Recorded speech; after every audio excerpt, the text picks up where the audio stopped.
Charlie Kirk was just taken out by a meme-obsessed, radicalized young white man. And Nick Fuentes is getting nervous. Fuentes just rushed to issue statements condemning his followers whoever pick up weapons, which tells me that he knows that eyes are on him right now. To understand why this matters, you need to know about Charlie Kirk's long feud with Nick Fuentes and his so-called Groyper Army. Back in 2019, Fuentes' followers, the Groypers, they launched what became known as the Groyper Wars. They targeted Kirk and his organization, Turning Point USA. At public events, they would heckle him, disrupt his speeches, and they accused him of being a sellout.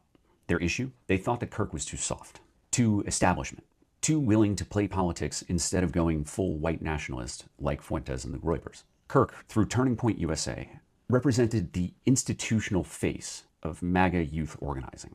Pro-Trump, but still within the guardrails of mainstream conservatism. Fuentes positioned himself as the authentic voice of the far right, pushing conspiracy theories like the Great Replacement conspiracy theory, and openly trafficking in anti-Jewish hate. And doing that, he built a cult around himself. The Groyper Wars were about who would control the next generation of far-right activists. Now, evidence suggests that Kirk's assassin might have been a Groyper, a follower of Fuentes. That's why Fuentes was quick to put out a statement condemning the violence, because he knows he's in the spotlight. He knows that law enforcement, the media, and the Republican Party, the MAGA Republican Party, are watching. Here's where Trump comes in. Trump has always relied on Kirk as one of his most loyal propagandists. But he's also openly flirted with Fuentes, meeting him after January 6th, refusing to fully denounce him, and letting figures like Laura Loomer, who's allied with Fuentes, stay close. Trump thrives on playing both sides of this really dangerous coalition. The result is a cycle of violence. Kirk normalized political violence through Turning Point USA and promoting dangerous conspiracy theories about things like a stolen election in 2020. While both Kirk and Fuentes have pushed dangerous conspiracy theories that inspire vigilantes and people who go into shopping malls, movie theaters, Walmarts, schools, and do terrible things, Kirk had only in the last few years really started to lurch much further to the right, to get closer to Fuentes. And Trump benefits from both streams of loyalty, no matter how bloody the consequences. What do we do now? We make sure that MAGA's attention stays focused on Fuentes. We keep the wedge open.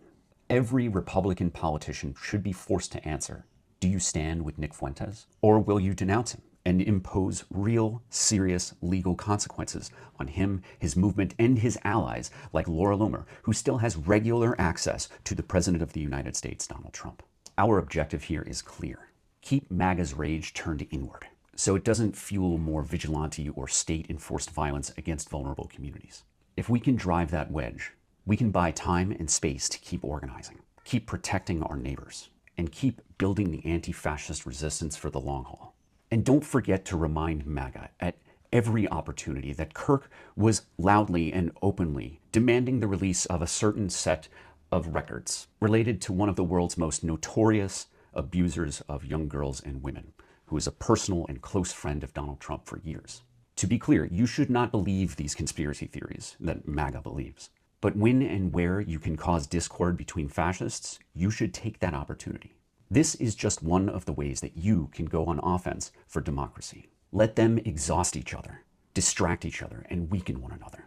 Because if their hate is boiling inwards, it won't be boiling over to burn the rest of us.